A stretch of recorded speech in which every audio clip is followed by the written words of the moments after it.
When God brought his people, the children of Israel, out of the land of Egypt, he created a great nation. He first led them to Mount Sinai on their way to their promised land. And there the record says, "And Moses went up to God. And Jehovah called to him out of the mountain, saying, Thus thou shalt say to the house of Jacob, and tell the sons of Israel, Ye have seen what I did to the Egyptians, and how I bore you on eagle's wings, and brought you to myself.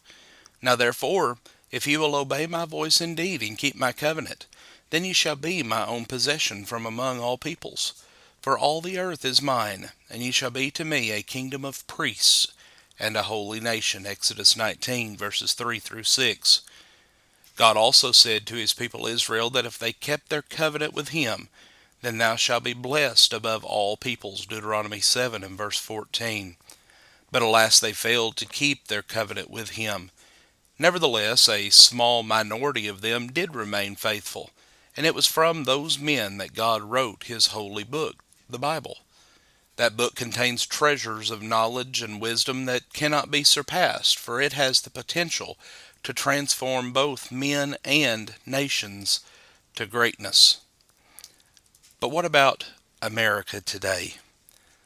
Although America has never formed a formal covenant with God, we were a people who believed in him and in his Son, Jesus Christ, and we lived by his words from the Bible.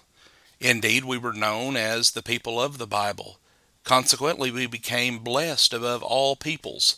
For Solomon said, "Righteousness exalts a nation, but sin is a reproach to any people." Proverbs 14 and verse 34. The people of America were happier and safer during those days. There were no bars on the windows of our houses or our businesses. Keys were often left in the car. Many people would not even lock their homes because there was no fear. People, including children, could go virtually anywhere in this land without fear. Our money was in high demand throughout the world. And many of those listening to this program today lived through those days. You experienced the joy of that time. And America can again be the happiest and safest country in the world. We can again be blessed in every way above all nations. Indeed, we can be even more blessed if we make a covenant with God to obey him, and then we keep that covenant.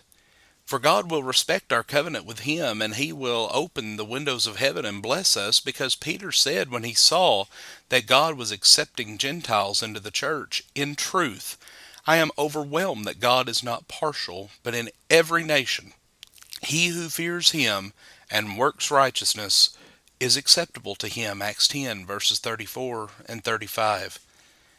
Friends, in order for our nation, the United States of America, to be God's people, to enjoy his bountiful blessings, we must commit ourselves to him and obey his commands.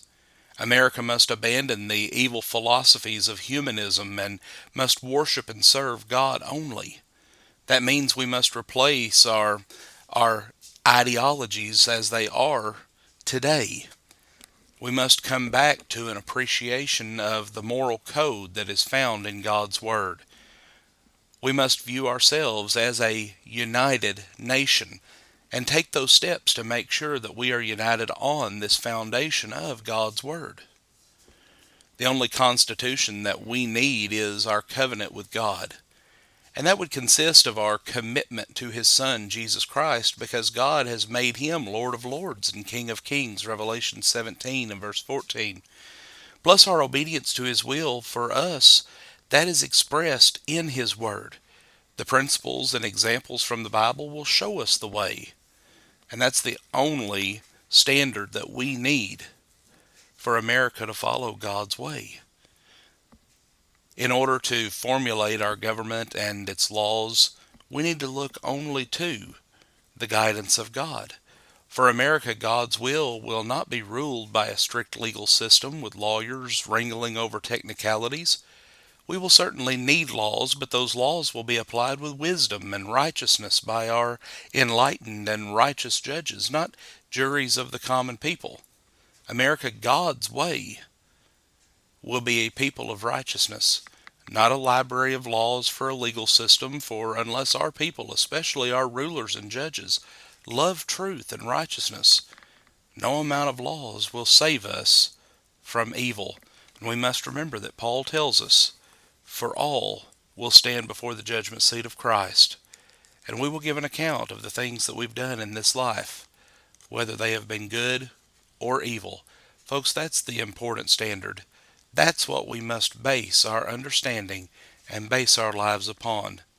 And that promise of that heavenly home will be given only to those who keep that standard.